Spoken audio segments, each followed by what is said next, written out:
What's up, guys? I'm Dwayne, I'm Alicia. and this is Black Board Gaming, where we teach you about all these great board games that are out there. Waiting to be played by you and yours. I'm a simple man, don't wanna complicate ya.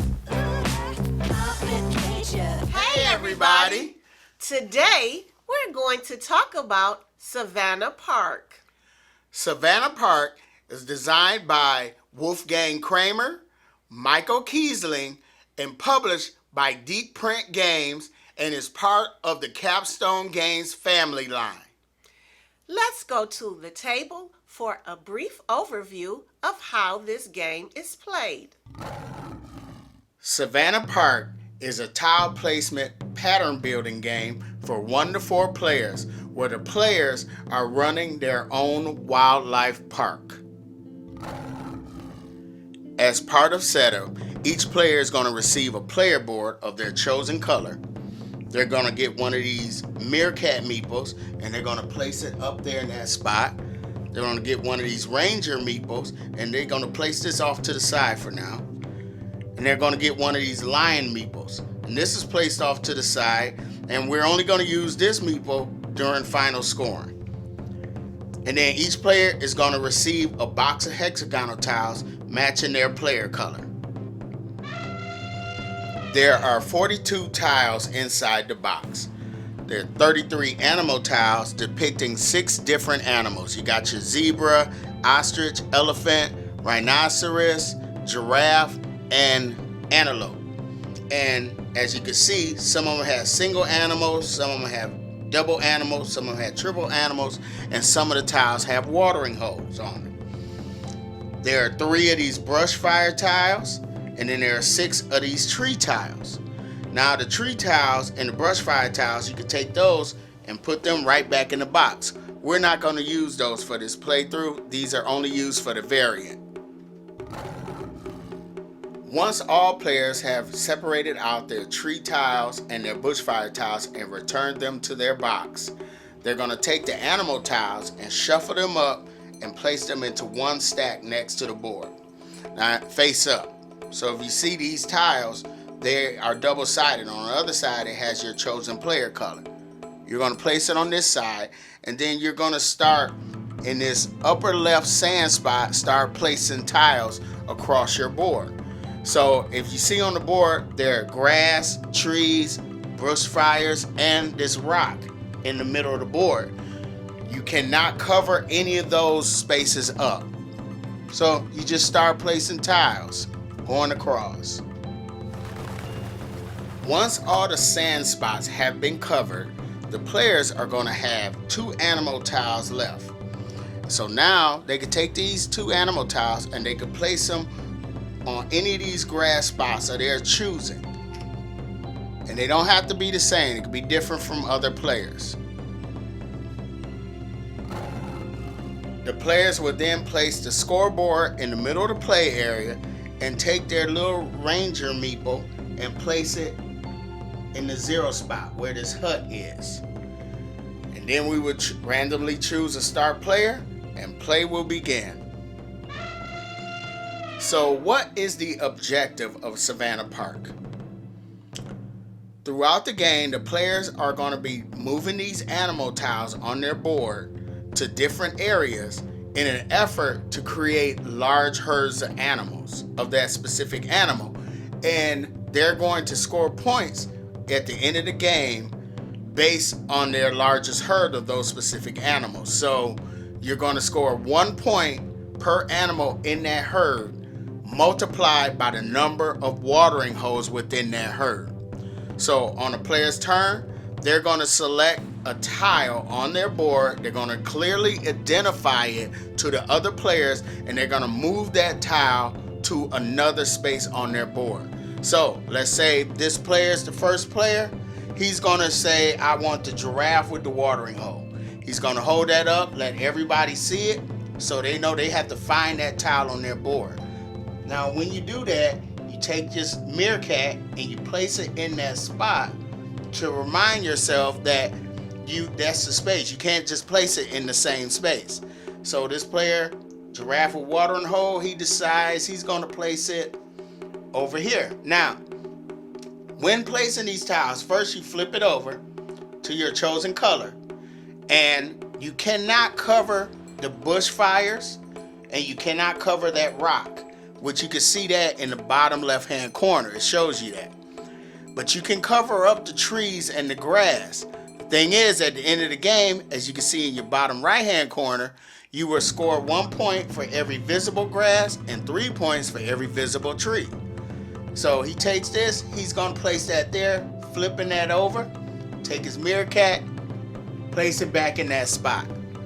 This player simultaneously is going to find their giraffe with watering hole, place their meerkat in that spot, and then they're going to flip that over to their chosen color and place it on their board. So he decides he's going to place it here. Then he moves his meerkat back over there. Now it goes to this player's turn. He says, hey, I want to move let's move the triple rhinoceros. So he takes his rhinoceros. He will place his meerkat there, flip it over. He could just put it right there in that spot if he wanted to. Now this player, he finds his triple rhinoceros right here. Now he could move it over here. The thing is, you have to pay attention to these bushfires, because at the end of the game, we would take this lion token, go to each bushfire. So this is a single bushfire, double and a triple, and we would place the lion token. Let's say we place the lion token there. If he had moved this and placed it there,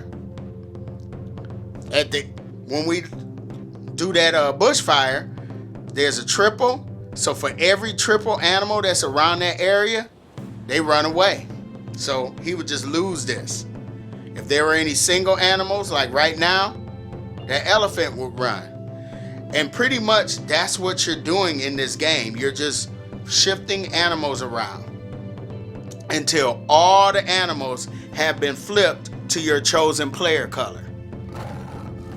Let's say this was the state of the red player's board at the end of the game.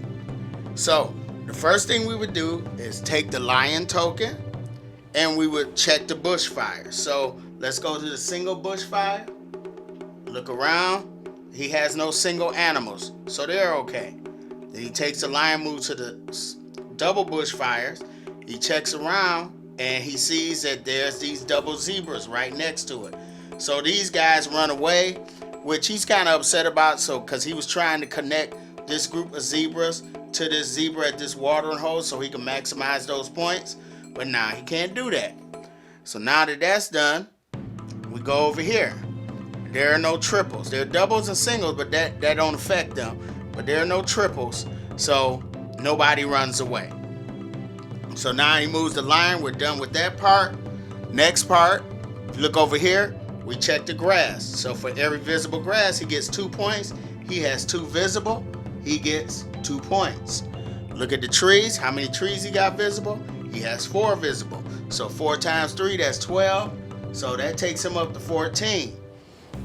Then we start looking at each of the animals. So we start with the giraffe. He finds his most valuable group in a giraffe. He has one over here. 1, 2, 3, 4, 5, 6, 7 times 1. There's no other watering holes in that group, so he gets 7 points. Takes him up to 21. Then he goes to the elephant. Let's look at the elephant way up there. 1, 2, 3, 4, 5, 6, 7, 8, 9. And it's just 1 watering hole, I believe. So that's just going to give him, oh no, there's a watering hole right there. So that's 9 times 2, 18. That's going to take him up to 39. Then we go to the rhinoceros. 1, 2, 3, 4, 5, 6, 7, 8, 9. He was hoping to get a rhinoceros there to connect to that water hole, but he wasn't able to. So that's 9 points. Takes him up to 48. Goes over to the zebra. Where's that zebra grouping at? Oh, right here. 1, 2, 3, 4, 5, 6 right there. So that's just gonna give him 6 points. So that takes him up to 54. Antelope, I think he did pretty good with the antelope. We'll see. 1, 2, 3, 4, 5, 6, 7, 8, 9, 10, 11. Because there's that. This one has all the animals in, but he has 3 watering holes. So that's actually 33 points, which was really good. So he adds that 33 points, takes him up to 87. Last one is the ostrich. So 1, 2, 3, 4, 5, 6, 7, 8, 9. 1 watering hole. That takes him up to 96. So his final score is 96. Now, if he goes over 100, you would take your meerkat and place it there to show that you're over 100 points. Now, once everybody has counted up their boards and counted up their scores, then whoever has the most points will be the winner of Savannah Park. You know, I got this game used. That means you got it at a lower price. That's all that matters to you. Hey, I'll take my wins where I can get them. I got you. So, Eternal Games, which is my local board game store, is they have a used board game section, and I usually walk through it weekly. Shot. To check out what games they have, and surprisingly, they had a copy of Savannah Park. Why are you surprised? I mean, this game came out last year. Oh, okay. And so I was surprised that it was there, and I was interested in it because I heard about the game. So I went on ahead and picked it up, and it cost like less than half the price. Oh, I'm really happy now. And, but we hadn't played it yet. But then we went to Dice Tower West, and I learned how to play the game there. And I was happy of I don't regret my purchase because I really liked the game. Yay. So since we got home, I played it with my wife a couple of times. And since then, have played it a couple more times. I've taught it to a couple more people. But let's get back. This is about you, right? So, what did you think about the theme of Savannah Park? Okay, so I think it's more of a setting than a theme. Yeah. Because the game is abstract. However, as far as it goes, I like the theme. I mean, a nature park, the savannah, Africa, what's not to like? Right, I got you. Well, I mean, I like my nature theme game. Yes. Like I said. Now, I think that it is an abstract game, but I think the theme shines through in certain ways. Like, one, in your final scoring, the whole objective of the game is you're trying to create herds of animals, and they're congregating around a watering hole, which is what they do in Africa. Animals going to congregate around a source of water. Exactly. So I think the theme comes through there. But I also think the theme comes through because if you notice, there are no predators. It is a nature reserve. Yeah, but, you don't see no cheetahs and no hyenas. Because ain't nobody trying to congregate around a body of water with no cheetahs or hyenas. Okay. Because the cheetahs are there for different reasons. Fair enough. Okay. So, I think that's the theme comes through there. Okay. All right, what do you think about the components? I like the components. It makes me think of a giant puzzle. Right. I do like that everyone gets their own board. So, yeah, I like... Oh. And that meerkat shows up again. The placeholder. I'm like, what is a meerkat doing in this game? So, Capstone Games also created a game that we both love called New York Zoo, and it has meerkats in there. Okay. So, my wife was sitting there like, wait a minute. I think you got your components mixed up. Yeah, I mean, it was just kind of amusing to me that they use a meerkat as a placeholder. So, yeah. I like that. Yeah, it was cool. I like the lion, though. I like that lion. That lion, yellow, standing there majestic. Like he's, what is it? What's the name of the Disney movie? Lion King? Lion King, yeah. So he's I don't know why I couldn't remember that. So he's looking all kingly. Yeah, Okay. so I like that. So the $50 word is regal. Regal. He There looks we go. regal. Regal. Yes. Regal. Like, okay. Anyway, so what do you think about the art? I like the art. I like the artist renditions of the animals and the watering hole and the grassland. So I like that.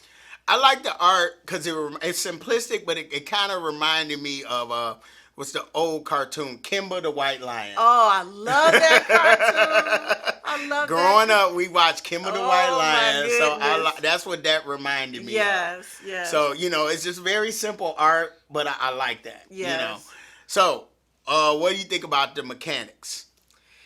Okay, so it is an abstract game, which can be challenging for me. Yeah. But I like this game. I like tile laying, and I like that the setting lends itself to how to lay the tile. So I like the pattern that you have to gather this herd around the watering hole. I just like that element of it. Yeah, I do like that. I like the fact that, the brush fires, you got to pay attention to putting double animals Yes. next to double brush fires Yes. so they don't run off or whatever. Yes, because when I played, sometimes a couple of times I did that because I was looking at other stuff and I forgot that. And I thought I had a whole line of I think it was zebras and it was broken up because it had numbers on.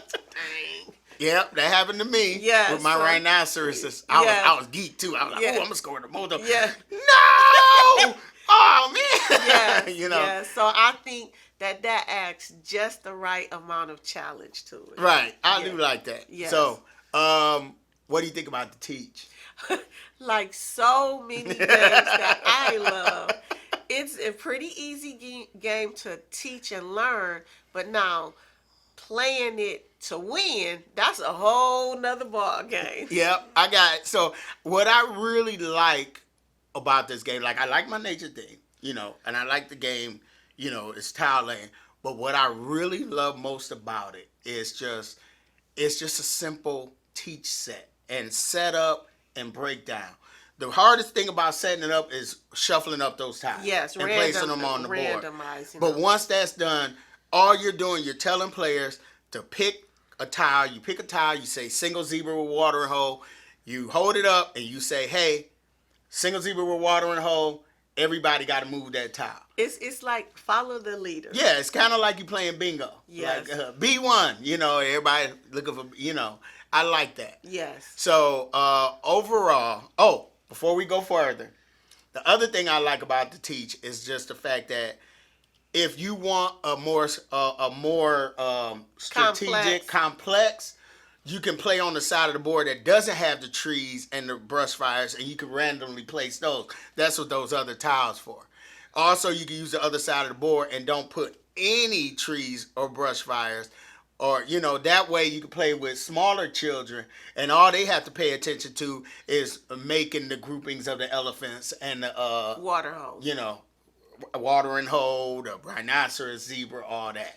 Yes. So, back. Overall, what did you think about this game? I really enjoy this game. Yeah, I did. I do enjoy this game. This was Yes. a quick one to get out and play real Yes. quick and be done. Yes. And just to get that fix in. Yes. Yes. So that's how we feel about Savannah Park.